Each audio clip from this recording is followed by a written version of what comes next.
Hello दोस्तों, नमस्कार। एक बार पुनः आपका हमारे चैनल ITI MCQ एक्सपर्ट में हार्दिक स्वागत है।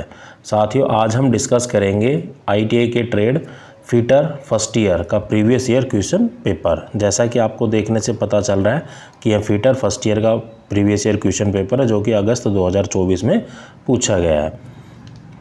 इस ट्रेड में ट्रेड थ्योरी के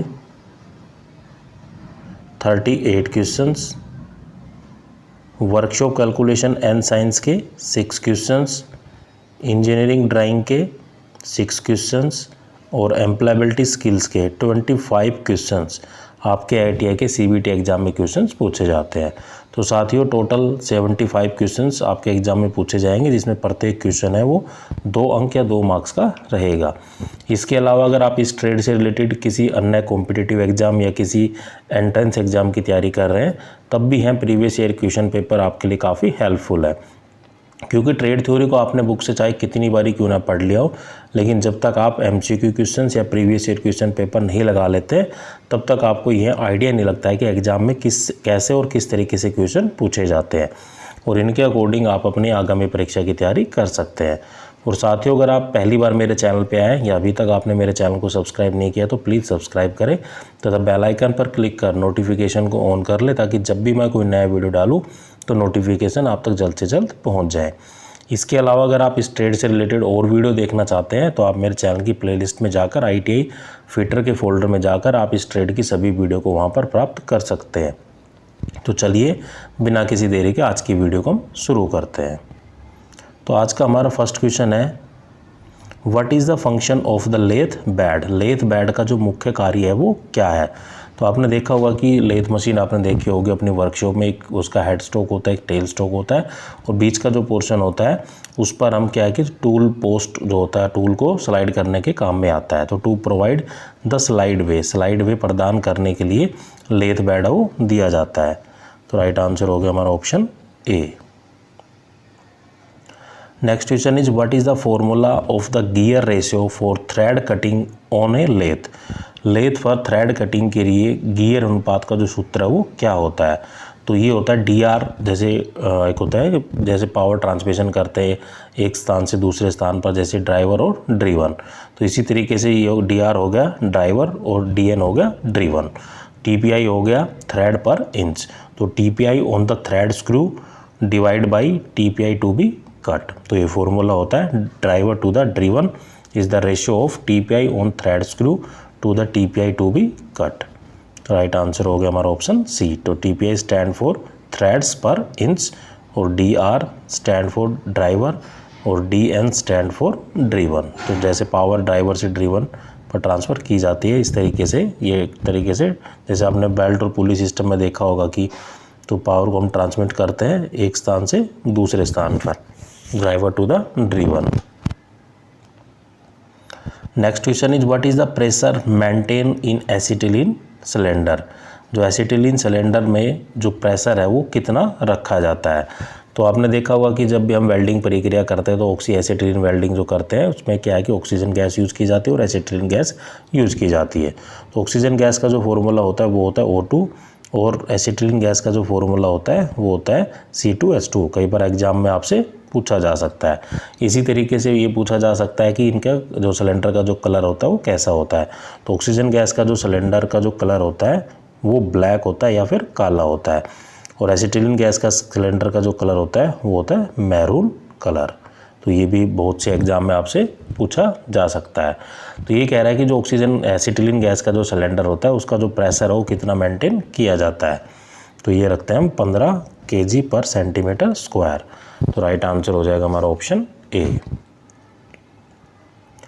next question is, what does the A denotes in ABC of the first aid. तो प्राथमिक चिकित्सा में ABC में A क्या दर्शाता है। तो ABC का जो पूर्ण रूप होता है वो होता है airway, B for breathing, C for circulation. Airway, breathing, circulation. तो यहाँ हमसे केवल A का ही पूछा गया है, तो A का हो जाएगा एयरवे। तो आपसे एग्जाम में B का भी पूछा जा सकता है, C का भी पूछा जा सकता है, और ABC का फुल फॉर्म भी पूछा जा सकता है। तो ABC का फुल फॉर्म होता है airway, breathing and circulation. Next question is, which alloy is use for coating on steel sheet of food containers, खाद्य कंटेनरों की स्टील शीट पर जो कोटिंग के लिए किस मिश्र धातु का उपयोग किया जाता है। तो स्टील शीट के जो फूड के जो कंटेनर होते हैं उनके ऊपर क्या है कि एक स्टील शीट की कोटिंग लगा दी जाती है। तो वो किस अलॉय की बनी होती है, तो वो बनी होती है टिन की। तो खाद्य कंटेनरों की स्टील शीट पर कोटिंग के लिए हम टिन मिश्र धातु का उपयोग करते हैं। तो राइट आंसर हो गया हमारा option C. Next question is how many type of bed way are there in the central lathe machine. Central lathe machine में कितने प्रकार के बेड वे होते हैं। तो सेंट्रल लेथ मशीन में 3 प्रकार के बेड वे होते हैं। जैसे फर्स्ट होता है बॉक्स वे, सेकंड होता है वी वे और तीसरा होता है डोटेल वे। तो 3 प्रकार के बेड वे होते हैं किसके अंदर, सेंट्रल लेथ मशीन के अंदर। First one is box way, second one is V way and third one is dovetail ways. तो राइट आंसर हो गया हमारा option B. Next question is the which metal property can be drawn into the wire without any rupture. मतलब बिना टूटे किसी धातु के गुण को बिना किसी टूट फूट के तारों को खींचा जा सकता है। तो ऐसी जो प्रॉपर्टी होती है वो कहलाती है हमारी डक्टिलिटी। तो डक्टिलिटी धातु का वह गुण है जिसमें तार है वो बिना टूटे खिंच जाता है। मतलब मोटे तार को पतला तार में कन्वर्ट किया जा सकता है। तो इस प्रॉपर्टी को हम बोलते हैं डक्टिलिटी। तो राइट आंसर हो गया हमारा option B. Next question is which flux is use for the soldering steel. Soldering steel के लिए किस फ्लक्स का उपयोग किया जाता है। तो सोल्डरिंग स्टील की जो स्टील के लिए जो फ्लक्स यूज़ की जाती है वो की जाती है अमोनियम क्लोराइड। तो मेन फंक्शन क्या होता है कि फ्लक्स का एक तरीके से, जैसे वेल्डिंग का एग्जांपल देता हूँ, जो वेल्डिंग की जो बीड होती है, जितनी भी जो सैदुस कहती है या कंटामिनेशन गैसेस होती है एनवायरनमेंट के अंदर, उनसे हमारी रक्षा करती है, या वो जो वेल्डिंग बीड होती है उसकी रक्षा करती है। तो ये मेन फंक्शन होता है फ्लक्स का। तो सोल्डरिंग स्टील में जो फ्लक्स यूज की जाती है वो की जाती है अमोनियम क्लोराइड। तो राइट आंसर हो जाएगा हमारा option A. Next question is what is the name of the gauge as shown in the figure. चित्र में दिखाए गए गेज का नाम बताइए। तो चित्र दिया गया है गेज का, तो हमें देखकर इसका नाम बताना है कि किसका एक गेज है। तो ये ड्रिल एंगल गेज। तो राइट आंसर हो जाएगा हमारा option D. Next question is what is the final step of overhauling process. Overhauling प्रक्रिया का जो अंतिम चरण होता है वो क्या होता है। ओवरहोलिंग प्रोसेस में जो प्रक्रिया होती है, जैसे इंस्पेक्शन होगा, disassembly, visual inspection, cleaning, structural inspection, जो एनडीटी जैसे नॉन डिस्ट्रक्टिव टेस्ट होता है, एक तरीके से रिपेयर एंड रिप्लेसमेंट होती है। फिर लास्ट में क्या किया जाता है, टेस्टिंग की जाती है। तो testing is the final step in the overhauling process. तो जितनी भी प्रोसेस मैंने बताई थी उस प्रोसेस के बाद में टेस्टिंग या फिर उसका परीक्षण किया जाता है। तो राइट आंसर हो जाएगा हमारा option A. Next question is what is the another name of the zinc coated iron. Zinc लेपित लोहे का दूसरा नाम क्या है। तो जो जैसा कि हम लोहे को अगर बाहर छोड़ देते हैं तो कुछ वाटर मॉलिक्यूल या वेट एयर के कारण, ऑक्सीजन के कारण क्या होता है कि उस पर जंग लगना शुरू हो जाता है। तो आयरन के ऊपर क्या है कि जिंक की कोटिंग लगा दी जाती है जिसको हम गैल्वनाइज आयरन बोलते हैं। तो वो एक तरीके से नॉन रस्ट होती है, उसके ऊपर जो जंग लगने की जो संभावनाएं होती है वो ना के बराबर होती है। तो galvanize iron is the another name of zinc coating iron. तो राइट आंसर हो गया हमारा option B. Next question is what is the lower size या lower limit size of the dimension is stated. किसी आयाम की निचली सीमा क्या होगी यदि कोई आयाम दिया गया है। तो डाया 25 + 0.21 अपर लिमिट है और 0.0 है लोअर लिमिट। तो ऐसे भी हमें निकालनी हो, जैसे 25 + 0.021, तो आंसर आ जाएगा 25.021। तो ये तो होगी हमारी अपर लिमिट। लेकिन हमसे क्या पूछी गई है, लोअर लिमिट। तो लोअर लिमिट में क्या करेंगे, हम इतने को ऐड कर देंगे, -0.000। तो 25 - 0.000, तो कितना आंसर निकल के आएगा, वो आएगा 25.00। तो राइट आंसर हो गया हमारा ऑप्शन ए। तो जब भी हमें अपर लिमिट या लोअर लिमिट निकालनी हो तो अपर लिमिट निकालने के लिए हम प्लस कर देते हैं जो ऊपर दिया गया है, और लोअर लिमिट निकालने के लिए उतना ही हम माइनस कर देते हैं। तो राइट आंसर हो गया हमारा option A. Next question is which machine uses the star wheel dresser for dressing the grinding wheel. कौन सी मशीन ग्राइंडिंग व्हील को तैयार करने के लिए स्टार व्हील ड्रेसर का उपयोग करती है। तो ये मशीन होती है हमारी पेडेस्टल ग्राइंडर। तो pedestal grinder is a machine that use the star wheel dresser for dressing the grinding wheel. जो ग्राइंडिंग व्हील की समय समय पर हमें ड्रेसिंग करनी होती है तो उसके लिए हम स्टार व्हील जो ड्रेसर है वो किसके लिए यूज़ करते हैं, वो पेडेस्टल ग्राइंडर के अंदर यूज करते हैं। आपने अपनी वर्कशॉप के अंदर भी देखा होगा। तो राइट आंसर हो जाएगा हमारा option D. Next question is what is the name of the joint as shown in the figure. चित्र में दिखाए गए जॉइंट का नाम बताइए।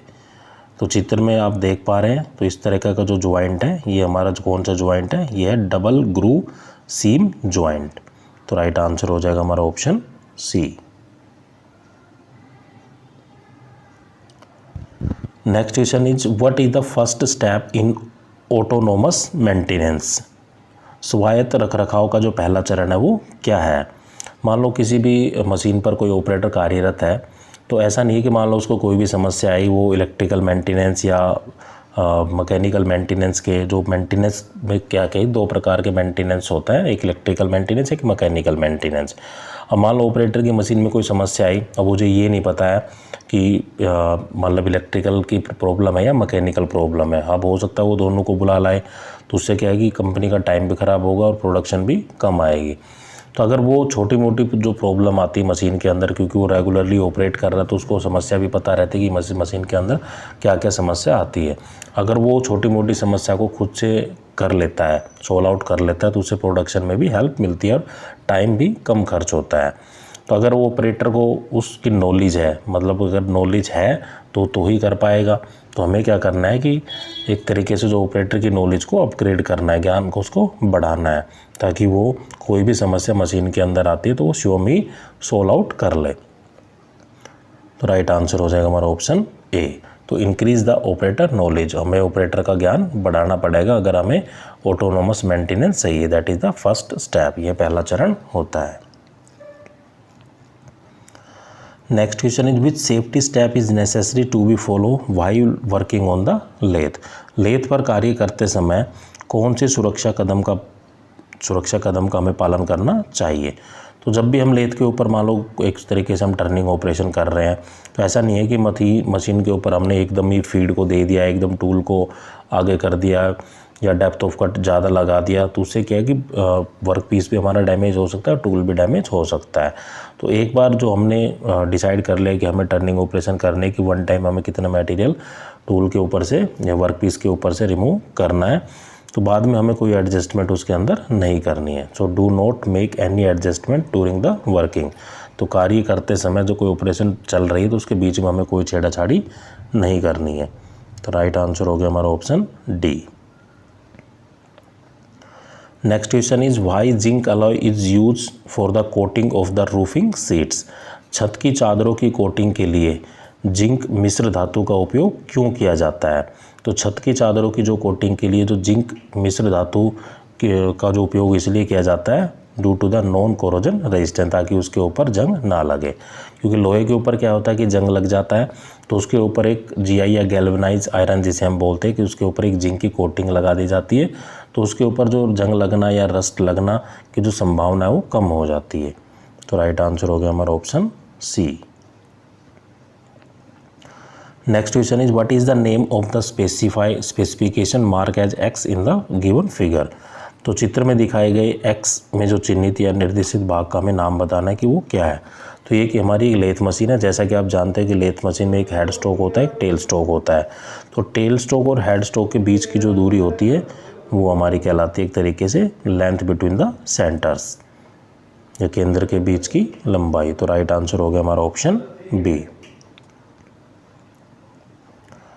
Next question is which tool is use in the sheet metal work to scribe a circle और a arc with a large diameter.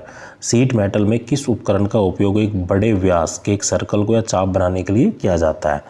तो जैसा कि आपने नॉर्मली लोअर क्लासेस में पढ़ा देखा होगा कि जो एक प्रकार होता है जिसकी दो लेग्स होती है, तो उसका हम उपयोग है कि किसी भी वृत्त या सर्कल को या किसी भी आर्क को बनाने के लिए करते हैं। तो हम उतना ही बड़ा सर्कल या आर्क बना सकते हैं जितना ये प्रकार ओपन होगा या खुलेगा। अगर हमें उससे भी ज़्यादा बड़े सर्कल का या डायमीटर का हमें सर्कल बनाना है या आर्क को जनरेट करना है तो उसके लिए हम क्या यूज़ करते हैं, ट्रेमल यूज़ करते हैं। ट्रेमल क्या होता है कि एक ऐसे होती है सीधी, इसके ऊपर मान लो एक प्रकार की शेप में ऐसे लगा होता है, तो ये मूवेबल होता है। मान लो हमें यहाँ करना है तो इतने सर्कल का डायमीटर खींचेगा, अगर आगे मूव कर दिया तो इतना बड़ा सर्कल ड्रा हो जाएगा। तो इसके लिए हम क्या टूल यूज़ करते हैं, वो होता है हमारा ट्रेमल। तो trammel is a tool that is used in the sheet metal work to scribe a circle or a arc with large diameter. Next question is what is the reading of the vernier bevel protector as shown in the figure. चित्र में दिखाए गए vernier bevel protector का जो पाठ्यांक है वो क्या होगा। तो दो स्केल है, जहाँ पे भी वो कोइंसाइड कर रहे हो तो कोइंसाइड करने के जो पॉइंट होते हैं वो हमारी रीडिंग हो जाएगी। तो आप आसानी से देख लेना कहाँ कोइंसाइड कर रहे हैं। तो ये कर रहे हैं 41 पे, तो 41 डिग्री और 50 minutes is the right answer. Next question is what is the name of the gauge as shown in the figure.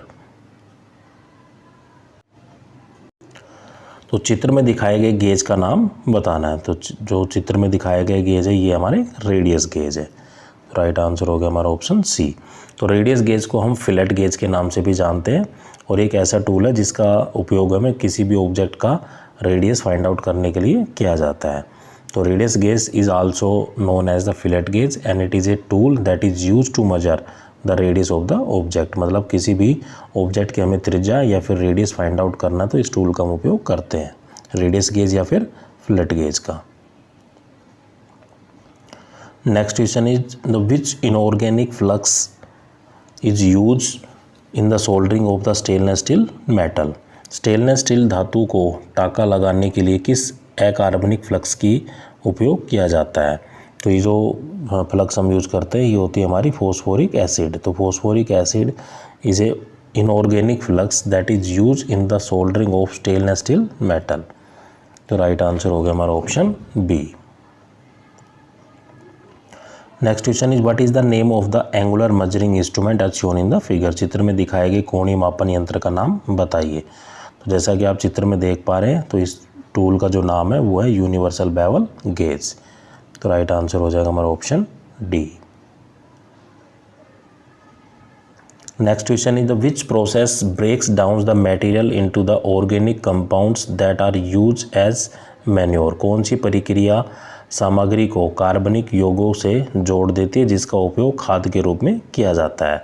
तो ये प्रोसेस कहलाती है कंपोस्टिंग।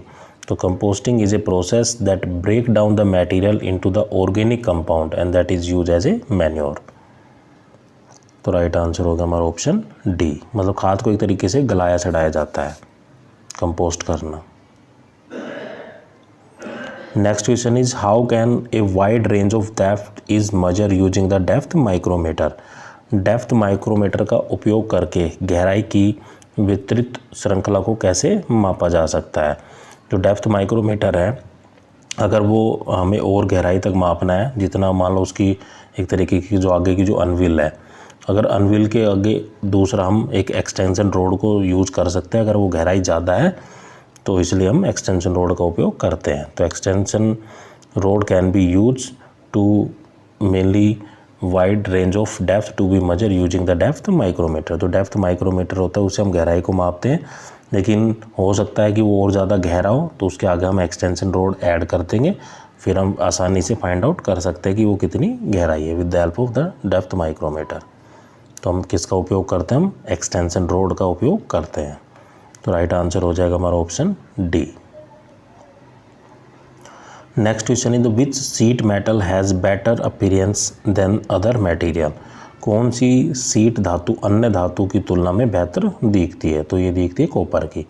तो copper sheet is a sheet metal that has better appearance than the other material. अगर मान लो कोई seat metal है या कोई चादर बनी हुई है सीट की, तो अगर वो किसी और मटेरियल की है तो वो थोड़ा हो सकता है उसकी अपीयरेंस सही ना हो, लेकिन अगर कॉपर की बनी हुई है तो उसकी जो लुक है या अपीयरेंस है वो अच्छी होती है in comparison to the other metals. तो राइट आंसर हो गया हमारा option B. Next question is what is the name of the die as shown in the figure. चित्र में दिखाई गई डाई का नाम क्या है। तो चित्र में जो डाई दिखाई गई आपने अपनी वर्कशॉप में भी देखा होगा, तो ये हमारी circular split die, circle in shape में है। तो इस तरीके से इसका जो करेक्ट आंसर हो जाएगा वो हो जाएगा सर्कुलर स्प्लिट डाई या गोलाकार split die. Next question is what is the name of the part mark as X as shown in the figure. चित्र में दिखाए गए एक्स के रूप में चिन्हित भाग का नाम क्या है। तो जैसा कि आप चित्र देख पा रहे हैं, तो इसमें जो एक्स है वो है हमारा स्पिंडल हेड। राइट आंसर हो जाएगा हमारा option A. Next question is what is the accuracy of the metric outside micrometer. Metric outside micrometer की सटीकता कितनी होती है, मतलब लिस्ट काउंट यहाँ पे पूछा जा रहा है कि आउटसाइड माइक्रोमीटर का जो लिस्ट काउंट है वो कितना होता है। तो ये होता है हमारा 0.01 मिलीमीटर। तो राइट आंसर हो जाएगा हमारा option D. Next question is the which sharing machine is advantage for the single और द कंटिन्यूस कटिंग ऑपरेशन। कौन सी शेयरिंग मशीन एकल या निरंतर काटने की क्रिया के लिए फायदेमंद है। तो ये होती है हमारी ग्लोटिन सीयर्स। तो guillotine shears is a shear machine that is advantageous for the single और ए कंटिन्यूस कटिंग एक्शन। तो राइट आंसर हो जाएगा हमारा ऑप्शन ए। तो साथियों, अब जब भी क्वेश्चन को देखते हो तो वीडियो को पॉज कर खुद से भी क्वेश्चन को ट्राई किया करो और सभी ऑप्शनों को भी ज़रूर रीड आउट किया करो। कई बार हो सकता है कि आपको 2 आंसर करेक्ट लगते हो और हो सकता है एक भी ना लगे, हो सकता है सारे ही लगे। तो उससे क्या है कि आपके डाउट भी क्लियर होंगे। अगर मैं आपको सभी ऑप्शंस पढ़कर या यहाँ पे समझाने लगूंगा तो वीडियो काफ़ी लेंथी हो जाएगी और लेंथी वीडियो आपको काफ़ी बोरिंग लगती है। अगर आप जो मैं प्रीवियस ईयर के पेपर जो आपको करवा रहा हूँ, अगर आप इन पेपर को भी देखकर अपने एग्ज़ाम देने चले जाते हैं तो आप आसानी से पास हो जाएंगे, क्योंकि हर साल क्या है कि नंबर ऑफ़ क्वेश्चन है वो रिपीट होते हैं और ये आए हुए क्वेश्चन है तो ये मोस्ट इंपॉर्टेंट क्वेश्चन है। तो हमारा नेक्स्ट क्वेश्चन होगा what is the function of the AC welding transformer. AC welding transformer का जो मुख्य कार्य होता है वो क्या होता है। तो एसी वेल्डिंग ट्रांसफार्मर का जो मुख्य कार्य होता है वो होता है it change to the low voltage and the high current. तो जो भी वोल्टेज जो हमारे घरों में आ रही है, जो अल्टरनेटिंग करंट ट्रांसफार्मर से जो हमारे घरों में जो लाइट आ रही है, उसमें क्या होता है कि वोल्टेज की मात्रा तो ज़्यादा होती है, करंट की मात्रा कम होती है। लेकिन हमें वेल्डिंग करते समय वोल्टेज कम चाहिए और करंट हाई चाहिए। तो इसलिए हम किसका ट्रांसफार्मर का हम उपयोग करते हैं, उसको हम बोलते हैं अल्टरनेटिंग करंट वेल्डिंग ट्रांसफार्मर। तो अल्टरनेटिंग करंट वेल्डिंग ट्रांसफार्मर का जो मुख्य कार्य होता है वो करता है हाई वोल्टेज को लो वोल्टेज में कन्वर्ट करना और लो करंट को हाई करंट में कन्वर्ट करना। तो राइट आंसर हो जाएगा हमारा option C. Next question is what is the name of the parallel block as shown in the figure. चित्र में दिखाए गए समानांतर ब्लॉक का नाम क्या है। तो एक ब्लॉक दिखाया गया है चित्र में, उसका हमें नाम बताना है कि इसका नाम क्या होगा। तो ये हमारा एडजस्टेबल पैरेलल ब्लॉक या समायोज्य समानांतर ब्लॉक। तो राइट आंसर हो जाएगा हमारा option B. Next question is when a vernier micrometer is prefer over ordinary micrometer for taking the measurement. माप लेने के लिए साधारण माइक्रोमीटर की तुलना में वर्नियर माइक्रोमीटर को कब प्राथमिकता दी जाती है। जब हमें एक्यूरेसी की आवश्यकता 0.001 mm में चाहिए। अगर हमें मोस्टली मतलब हाईली एक्यूरेट कोई चीज़ चाहिए कि हमें कोई भी टॉलरेंस इसमें आवश्यकता नहीं है, तो तब हम यहाँ पे इस तरह के माइक्रोमीटर का उपयोग करते हैं। राइट आंसर हो जाएगा हमारा option D. Next question is what is the ampere range of diameter 1/6 electrode in the arc welding.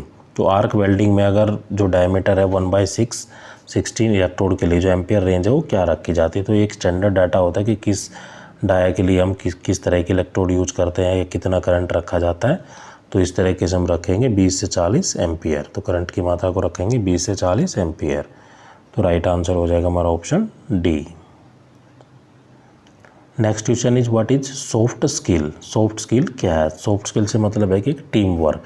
अगर मान लो हम एक ऐसे बॉस है, हमें हर समय गुस्सा ही गुस्सा आ रहा है, तो हमारा जो टीम के जो सदस्य है वो हमसे घृणा करने लग जाएंगे, हो सकता है हमारी बात को ना माने। तो हमें टीम को मैनेज करके चलना है और उनको बिल्कुल कोई मैसेज कन्वे करना है, वो स्पष्ट मैसेज कन्वे करना और आसानी से समझ पाए। और दूसरा हमें सॉफ्ट स्किल यूज़ करनी है, मतलब सरल भाषा का इस्तेमाल करना है। ऐसा नहीं गुस्से में अगर ओके कोई बात हम बोल रहे हैं तो हमें सॉफ्ट स्किल भी प्रदान कर रही हैं ताकि जो हमारा जो टीम वर्क है वो एफिशिएंटली हो। राइट आंसर हो जाएगा हमारा option B. Next question is which caliper has one leg with adjustable divider point and other leg has band. किस कैलिपर की एक लेग जो एडजस्टेबल डिवाइडर पॉइंट होता है और दूसरा लेग है वो मुड़ा होता है। तो ये जो होता है एक मतलब एक तरीके से क्या कह सकते हो, एक लेग तो सीधी होती है और एक लेग मुड़ी होती है थोड़ी सी। तो ये पाइवटेड होती है एक पॉइंट पर जिसको हम बोलते हैं पाइवटेड पॉइंट। तो 2 लेग होती है तो ये कहलाता है हमारा जेनी कैलिपर। तो jenny caliper has one leg with adjustable divider point and other has the band leg. तो राइट आंसर हो गया हमारा option D. Next question is which semi permanent fasteners firmly hold the plate and the steel sections. कौन सा अर्धस्थायी fastener plate और steel section को मजबूती से पकड़ता है। तो ये होता है हमारा रिवेटिंग। तो जैसा कि आप जानते हैं कि जो परमानेंट जॉइंट होते हैं वो हम पा सकते हैं जैसे वेल्डिंग, ब्रेजिंग। तो इनके द्वारा जो भी जॉइंट हमें प्राप्त होते हैं वो परमानेंट जॉइंट होते हैं। जैसे किसी ग्लू की हेल्प से या गम की हेल्प से या नट एंड बोल्ट की हेल्प से जो हमें जॉइंट मिलता है वो मिलता है हमें टेम्परेरी जॉइंट।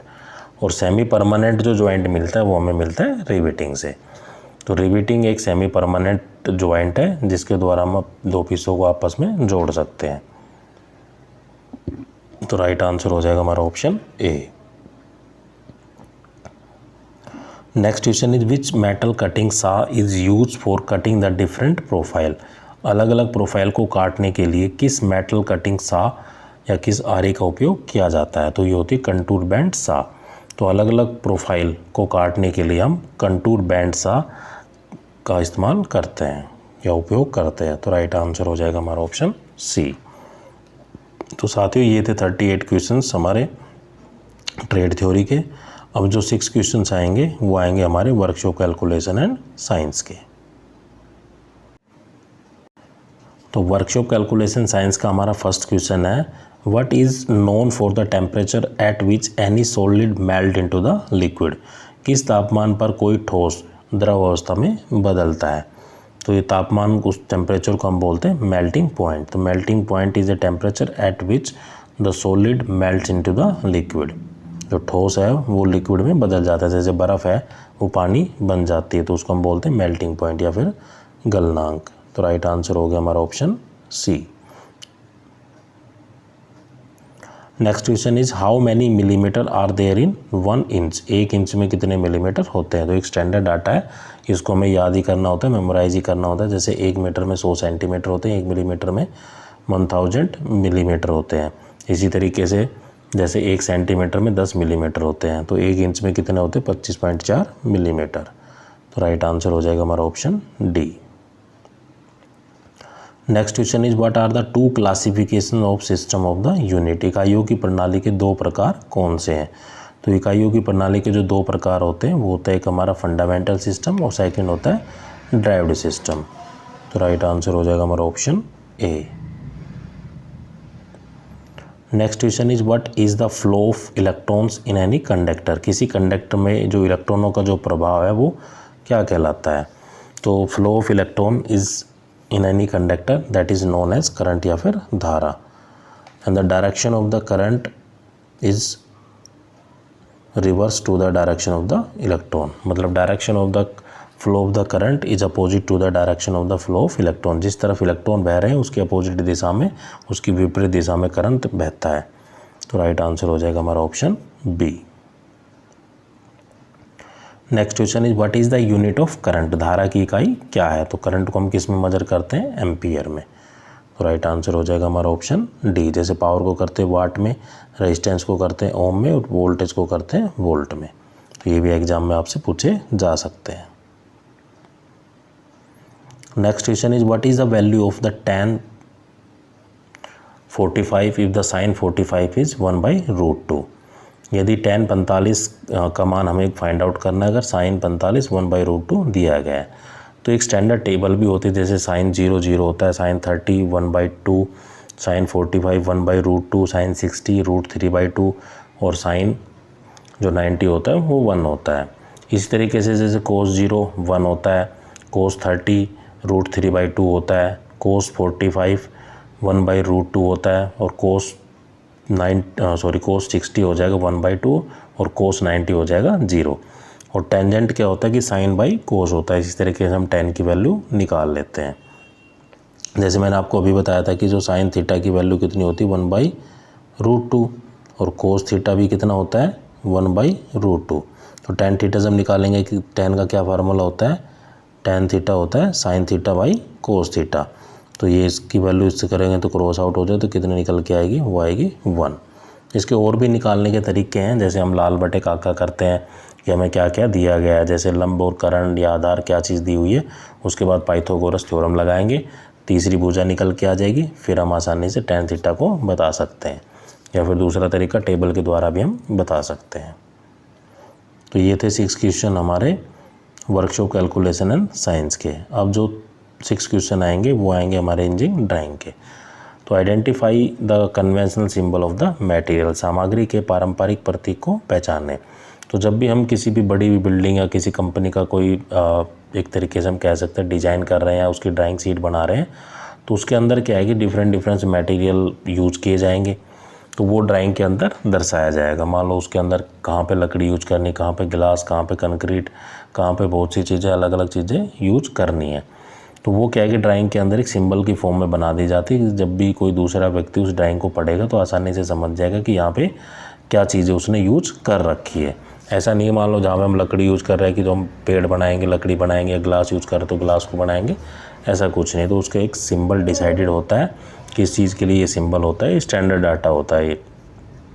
तो ये जो सिंबल दिया गया है किसका एक सिंबल है, ये होता है कंक्रीट का। तो जब भी हमें ड्राइंग के अंदर या ड्राइंग शीट के अंदर ठोस को या फिर कंक्रीट को दर्शाना हो तो ये सिंबल हम इंडिकेट कर देंगे। तो इस सिंबल से जो दूसरा पढ़ने वाला है वो आसानी से समझ जाएगा कि ड्राइंग शीट के अंदर या ड्राइंग के अंदर क्या चीज़ उसने यूज की है। Next question is which single stroke inclined letter A is correct as per the IS standard. IS मानक के अनुसार कौन सा single stroke vertical letter A वो सही है। तो हमें बताना है कि जो वर्टिकल लेटर ए है वो किस में सही बना हुआ है। तो ये ऑप्शन होगा हमारा ऑप्शन डी में। तो जो डी में ऑप्शन बनाया गया है ए को, अल्फ़ाबेट ए को, तो वही करेक्ट मेथड है। नेक्स्ट क्वेश्चन है which drawing dimension is correct as per the standard drawing practice. Drawing अभ्यास के अनुसार कौन सा जो ड्राइंग व्यायाम है वो सही है। तो इसके लिए मैं आपको दो चीज़ बता देता हूँ। तो जब भी हम डायमेंशन को खींचते हैं तो दोनों तरफ एरो लगाया जाता है, और कितना डायमेंशन का जो साइज है वो उसके ऊपर लिखा जाता है। ये तो ये हो गया हॉरिजॉन्टल फॉर्म में। तो ये जो लाइन है ये है क्या है, हॉरिजॉन्टल है। हॉरिजॉन्टल के ऊपर जो नंबरिंग की है लाइन के ऊपर की है और हॉरिजॉन्टल फॉर्म में की है। और ये जो हमारी खड़ी हुई लाइन है इस लाइन को हम बोलते हैं वर्टिकल लाइन।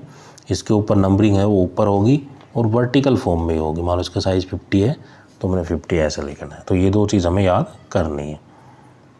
अब जैसे कि इस डायग्राम में देखते हैं तो उसने क्या है कि डायमेंशन को एरो के नीचे लिख दिया है, इसलिए ये गलत हो गया। अगर सेकंड ऑप्शन की बात करते हैं तो सेकंड ऑप्शन में उसने क्या कर दिया, यहाँ पे भी डायमेंशन को नीचे लिख दिया, इसलिए गलत हो गया।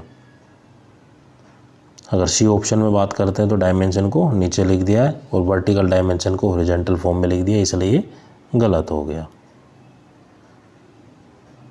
अगर डी ऑप्शन की बात करता हूँ तो देखो हॉरिजॉन्टल है, लाइन के ऊपर है, लाइन के ऊपर है, हॉरिजॉन्टल फॉर्म में नंबरिंग है, हॉरिजॉन्टल फॉर्म में।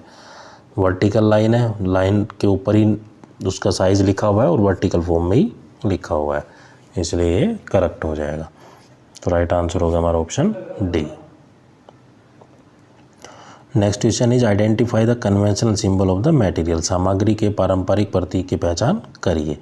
तो ये किसके लिए सिंबल यूज़ करते हैं, ये करते हैं हम स्टील के लिए। तो जहाँ भी हमें इंजीनियरिंग ड्राइंग के अंदर स्टील को दर्शाना होगा तो इस सिंबल का हम उपयोग कर सकते हैं। राइट आंसर हो जाएगा हमारा ऑप्शन डी, स्टील या फिर इस्पात। Next question is what is the trimmed size of A4 seat. A4 seat का जो ट्रिम्ड साइज है वो आकार है वो कितना होता है। तो इसके लिए आपको कुछ चीज़ याद नहीं रखनी, ना ही आप रख पाओगे। मान लो आपको चारों ऑप्शन में याद करने को दे दूँ किसी भी कोई भी साइज़ है तो आप थोड़ी देर तो याद रख पाएंगे, लेकिन आप थोड़ी देर बाद कन्फ्यूजन होगा कि 841 आगे था पीछे था, 594 आगे था, 210 आगे था कि पीछे था। तो इसके लिए आपको केवल एक साइज़ याद रखना है, बाकी आप आसानी से कैलकुलेट कर सकते हैं। मान लो जो A0 का जो साइज़ होता है वो केवल आपको याद रखना है, ये होता है 841 गुणा में 1189। अगर मान लो आपको A1 सीट का साइज़ निकालना है तो उसके लिए आप क्या करोगे, जो पीछे दिया गया है उसको 2 से डिवाइड या 2 से भाग करना और राउंड ऑफ लेना, पॉइंटों की वैल्यू को छोड़ देना है, मतलब दशमलव के बाद कुछ नहीं लेना है। तो यहाँ मैं जब 2 से डिवाइड करूँगा तो 2 5 10, 2 9 18, 2 चौक 8, 2 5 10 पॉइंट में आएगा, इसलिए मैं भूल गया। जो आगे लिखा हुआ है उसको हमें पीछे लिख देना है। तो ये हो गया A1 का साइज़। अब हमें निकालना है A2 का साइज़, तो वही मेथड फॉलो करेंगे। लास्ट वाला क्या है, 2 से डिवाइड या 2 से भाग करेंगे। अब 2 चौक 8, 2 दूनी 4, ना जाने की 0 और 2 5 10 पॉइंट को भूल जाएंगे, गुना में 594। तो इस तरीके से आप A3, A4, A5 कैलकुलेट कर सकते हो और ये सभी साइज़ क्या है, मिलीमीटर के अंदर है।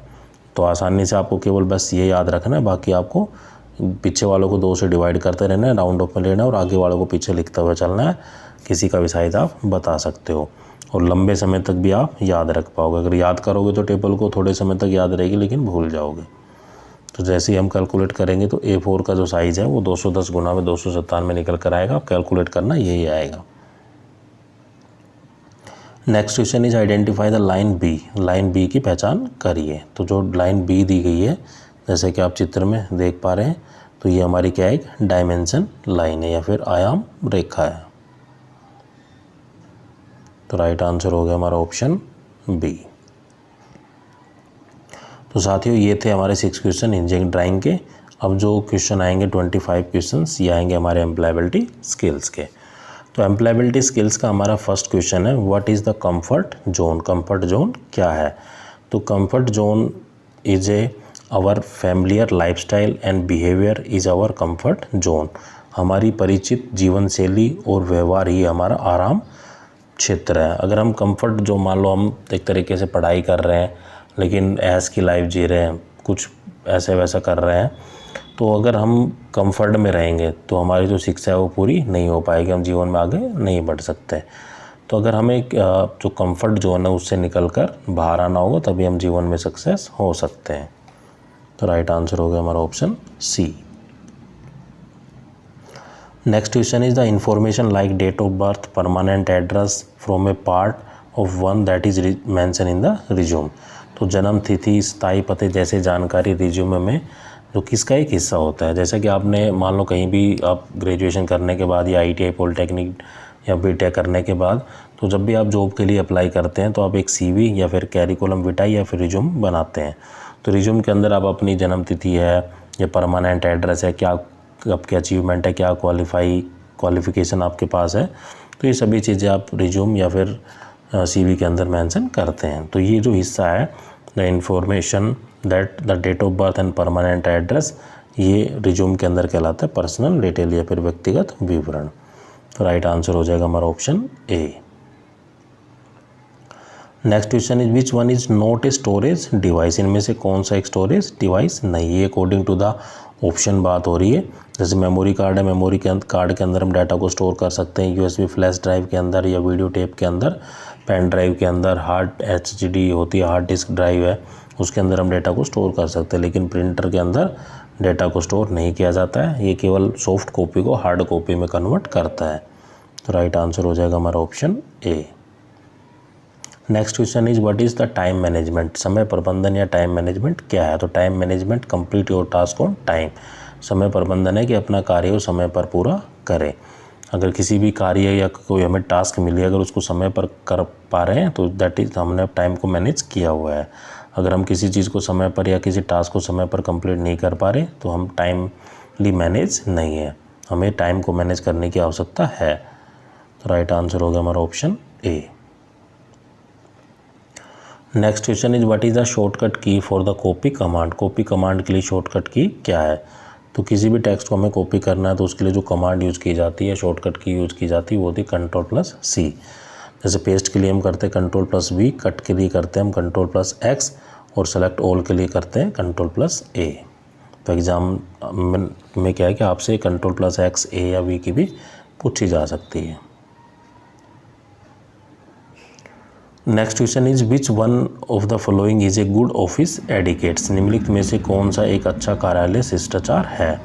तो मान लो कहीं पे भी हमारी चाहे गवर्नमेंट सेक्टर हो चाहे प्राइवेट सेक्टर हो, तो एक अच्छा कार्यालय शिष्टाचार ये है कि हमें हमेशा फॉर्मल ड्रेस पहननी चाहिए। जैसे बहुत से लोग जीन्स है, टी शर्ट है या ट्राउजर्स पहन कर ऑफिस में चले जाते हैं, तो एक ऑफिस के हिसाब से एक अच्छा शिष्टाचार नहीं है। तो ऑफिस के हिसाब से एक अच्छा शिष्टाचार ये है कि हमें एक औपचारिक या एक फॉर्मल जो ड्रेस होती है वो हमें पहननी चाहिए। तो राइट आंसर हो गया हमारा option B. Next question is a person with a growth mindset is always willing to, एक विकास मानसिकता वाला व्यक्ति हमेशा तैयार रहता है। तो एक विकास मानसिकता वाला व्यक्ति हमेशा बढ़ो चलो और बदलो सीखो के लिए हमेशा तैयार रहता है। मान लो उसको अपने जीवन में आगे बढ़ना है तो नई नई टेक्नोलॉजी नई नई चीज़ों को सीखता है और अपने अंदर कोई बदलाव लाना है। मान लो उसको कोई स्ट्रेंथ पॉइंट है, कोई वीकनेस है, तो वीकनेस को स्ट्रेंथ पॉइंट में कन्वर्ट करते हैं, मतलब अपने आप को बदलता है ताकि उसके जीवन में आगे बढ़ सके, सक्सेस प्राप्त कर सके। तो एक person with a growth mindset is always willing to grow, change and learn. Right answer हो गया हमारा option A. Next question is in Excel the intersection of rows and column is called, MS Excel में जो रोज और पंक्तियां हैं एक तरीके से जो कॉलम है वो प्रतिच्छेद करते हैं उसको क्या कहते हैं। तो आपने MS एक्सेल के अंदर देखा होगा कि इस तरीके से रोज होती है, ये हमारे कॉलम होते हैं। तो रोज और कॉलम से मिलकर जो बना होता है उसको हम बोलते हैं सेल। तो जहाँ पे रोज और कॉलम इंटरसेप्ट कर रहे हो तो उसको हम बोलते हैं सेल। तो करेक्ट आंसर हो गया हमारा option A. Next question is the debit card will have how many digit numbers, debit card में कितने अंकों की संख्या होती है। तो आपके पास ATM कार्ड होगा उसी को डेबिट कार्ड बोलते हैं। तो आपने देखा होगा कि उसके ऊपर 16 डिजिट है वो लिखे होते हैं, 4-4 के पेयर में होते हैं। तो राइट आंसर हो गया हमारा option D. Next question is which one is A social networking site, social networking site है अकॉर्डिंग टू द ऑप्शन बात हो रही है, इनमें से कौन सी सोशल नेटवर्किंग साइट है। बाकी बहुत सी सोशल नेटवर्किंग साइट होती है लेकिन अकॉर्डिंग टू द ऑप्शन है वो हमारी फेसबुक। राइट आंसर हो गया हमारा option B. Next question is which one is a file management tool that come with Windows, कौन सा एक फाइल मैनेजमेंट टूल है जो विंडोज़ के साथ में आता है। तो ये होता है हमारा विंडो एक्सप्लोरर। तो एक window explorer is one of the file management tool that comes with Windows. तो राइट आंसर हो गया हमारा option C. Next question is an illegal activity committed on the internet is called, internet पर की गई एक अवैध गतिविधि को क्या कहा जाता है। तो इंटरनेट पर की गई एक अवैध गतिविधि को हम बोलते हैं साइबर क्राइम। तो राइट आंसर हो गया हमारा option B. Next question is fill in the blank with the suitable adjective for the given sentences, दिए गए वाक्यों के लिए उपयुक्त विशेषण के स्थान पर रिक्त स्थान भरे। तो द गर्ल्स या little girls dash eyes relieved mischief, जो छोटी लड़की है उसकी जो आंखें हैं वो एक तरीके से टिमटिमा रही है या फिर ट्विंकलिंग कर रही है। तो द गर्ल्स या little girls twinkling eyes relieved her mischief. तो राइट आंसर हो गया हमारा ऑप्शन ए। नेक्स्ट क्वेश्चन है हमारा in face to face communication the body language accounts for, तो आमने सामने के संचार में जो हमारी बॉडी लैंग्वेज है उसका कितना रोल रहता है। तो एक स्टैंडर्ड डाटा होता है कि यूनिवर्सिटी के द्वारा रिसर्च किया गया है। तो इसमें जो आमने सामने के संचार में 55% है वो बॉडी लैंग्वेज होती है और 38% में वोकल होती है और 7% होते हैं वर्ड ओनली। तो राइट आंसर हो गया हमारा option D. Next question is which one is barrier to speaking, बोलने में बाधा क्या डालता है या क्या, जैसा कि आप मान लो आपको कहीं भी 10-20 लोग हैं या कोई सेमिनार देना है या 10-20 लोगों के सामने बोलना है, तो एक तरीके से स्पीकिंग है या फिर पब्लिक स्पीकिंग भी इसको कहा जा सकता है। अगर आपको घबराहट है या नर्वसनेस है तो आपको बोलने में काफ़ी प्रॉब्लम वहाँ पे फेस करनी पड़ेगी। तो that is the barrier in the speaking. तो राइट आंसर हो गया हमारा option A. Next question is which one is an exclamatory sentence, कौन सा विस्मयादि बोधक वाक्य है। तो कोई भी जो सेंटेंसेस होते हैं वाक्य होते हैं जो विस्मयादि बोधक वाक्य होते हैं उनके एंड में या लास्ट में ये लिखा होता है। जैसे इसके एंड में लिखा हुआ कि what is beautiful house it is, तो और पीछे क्या लगा दिया, विस्मयादि बोधक लगा दिया, एक्सक्लेमेटरी सेंटेंस वो यूज कर दिया, इसलिए ये करेक्ट हो गया। तो राइट आंसर हो गया हमारा option B. Next question is the money invested in purchasing of the raw material, payment of wage and salary, rent, electricity comes under. कच्चे माल की खरीद, मजदूरी, वेतन, किराया, बिजली आदि के भुगतान में निवेश किया गया पैसा क्या कहलाता है। तो मान लो हम कोई बिजनेसमैन है, हमने कोई इंडस्ट्री खोली हुई है, तो इंडस्ट्री में हम कोई प्रोडक्ट बनाते हो, तो प्रोडक्ट का जो रॉ मटेरियल का जो खर्चा है और जो वर्कर जहाँ पे काम कर रहे हैं उसकी सैलरी है और वहाँ के ऑफिस का किराया है, कितना बिल आ रहा है इलेक्ट्रिसिटी का, तो ये सब चीज़ें आती है हमारी वर्किंग कैपिटल के अंदर या कार्यशील पूंजी के अंतर्गत। तो राइट आंसर हो गया हमारा option B. Next question is the same situation people should be treated in the same way. एक जैसी स्थिति वाले लोगों के साथ एक जैसा व्यवहार किया जाना चाहिए, तो that is known as the equality. मतलब हर लोगों के साथ समान व्यवहार करना तो क्या कहलाता है, इक्वलिटी। तो the same situation people should be treated in the same way. एक सिचुएशन में मतलब सिचुएशन भी सेम हो और पीपल भी सेम हो अलग अलग, तो उसको क्या कहता था, इक्वलिटी। तो राइट आंसर हो गया हमारा ऑप्शन सी, सभी लोगों के साथ समान व्यवहार करना। Next question is based on the information that you get through the probing you will be in a better position to make. जांच के दौरान आपको जो जानकारी मिलती है उसके आधार पर डैश बनाने में बेहतर स्थिति में होंगे। मान लो आप एक एज ए मैनेजर के कहीं पे काम कर रहे हैं, आपके जूनियर ने आपको कोई फाइल या कोई डॉक्यूमेंट्स या किसी चीज़ के लिए आपको डॉक्यूमेंट सेंड किया है और आपने उसको जांच किया और उसमें बहुत सी गलतियाँ जो पाई गई है उसके आधार पर उस जानकारी को उससे साझा करेंगे और उसकी स्थिति को बेहतर बनाने के लिए हम प्रोडक्ट जो प्रॉपर सजेशन उसको उचित सुझाव देंगे। तो करेक्ट आंसर हो जाएगा हमारा ऑप्शन ए।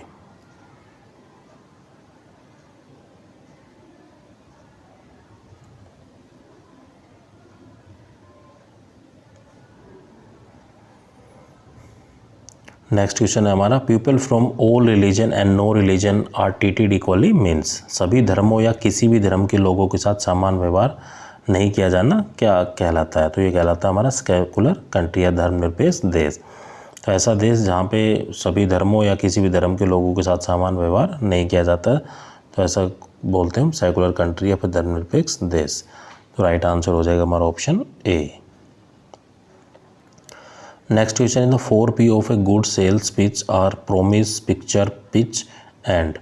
तो 4P होते हैं किसी भी अच्छी तरीके से अच्छी बिक्री पिच के लिए। एक होता है प्रोमिस, एक होता है पिक्चर, एक होता है पिच और चौथा होता है हमारा प्रूफ। तो राइट आंसर हो गया हमारा option D. Next question is which is the silent letter in the word answer. तो आंसर शब्द में जो कौन सा जो मूक अक्षर है, तो आंसर शब्द में जो मूक अक्षर है वो हमारा W। तो राइट आंसर हो गया हमारा option B. Next question is when is the capital letter use. बड़े अक्षर का जो प्रयोग है वो कब किया जाता है। तो जैसा कि आपने देखा होगा कि किसी भी सेंटेंस की जब हम शुरुआत करते हैं तो उसका जो पहला अल्फ़ाबेट्स होता है या कैरेक्टर होता है वो बड़ा लिखा जाता है। इसी तरीके से किसी व्यक्ति का नाम लिखना हो, किसी प्लेस का नाम लिखना हो, किसी रिवर का नाम लिखना हो, किसी कंट्री का नाम लिखना हो, तो इसका जो इन वर्ड का जो पहला अक्षर लिखा जाता है वो कैपिटल ही लिखा जाता है। तो राइट आंसर हो जाएगा हमारा option D, all of the above. Next question is the listening to the railway और the flight announcement the teacher lecture comes under. Railway या उड़ान की घोषणा को सुनना और शिक्षक का लेक्चर है वो किसके अंतर्गत आता है। तो ये आता है हमारा कॉम्प्रिहेंसिव लिसनिंग के अंदर। तो the railway and the listening to the railway and the flight announcement and the teacher lecture come under the comprehensive listening. तो राइट आंसर हो गया हमारा option B. Next question is which one is not an outcome of a positive attitude. कौन सा सकारात्मक दृष्टिकोण का प्रमाण नहीं है या परिणाम नहीं है। मान लो एक पॉजिटिव एटीट्यूड, मान लो हम अगर अपने जीवन में सक्सेस पाना चाहते हैं तो हमें पॉजिटिवनेस लानी होगी, पॉजिटिव एटीट्यूड को अप्रोच करना होगा। अगर मान लो हम बोरियत महसूस कर रहे हैं तो हम मतलब क्या है कि नेगेटिव एटीट्यूड पर जी रहे हैं, लेकिन इसके द्वारा हम जो उदासी है या बोर्डम के द्वारा हम जीवन में आगे नहीं बढ़ सकते हैं। तो हमें पॉजिटिव अप्रोच से ही एक क्रिएटिविटी या रचनात्मक तरीके से ही जीवन में आगे बढ़ना है, उत्साह के साथ आगे बढ़ना है। तो राइट आंसर हो जाएगा हमारा ऑप्शन डी। तो उदासी या फिर बोर्डम के कारण हम जीवन में आगे नहीं बढ़ सकते हैं। तो साथियों ये था हमारा फिटर ट्रेड फर्स्ट ईयर का प्रीवियस ईयर क्वेश्चन पेपर। आपको यह पेपर कैसा लगा कमेंट करके ज़रूर बताइए। और अगर आप पहली बार मेरे चैनल पे आए या अभी तक आपने मेरे चैनल को सब्सक्राइब नहीं किया तो प्लीज़ सब्सक्राइब करें, लाइक करें और ज़्यादा से ज़्यादा अपने दोस्तों या क्लासमेट के साथ शेयर करें।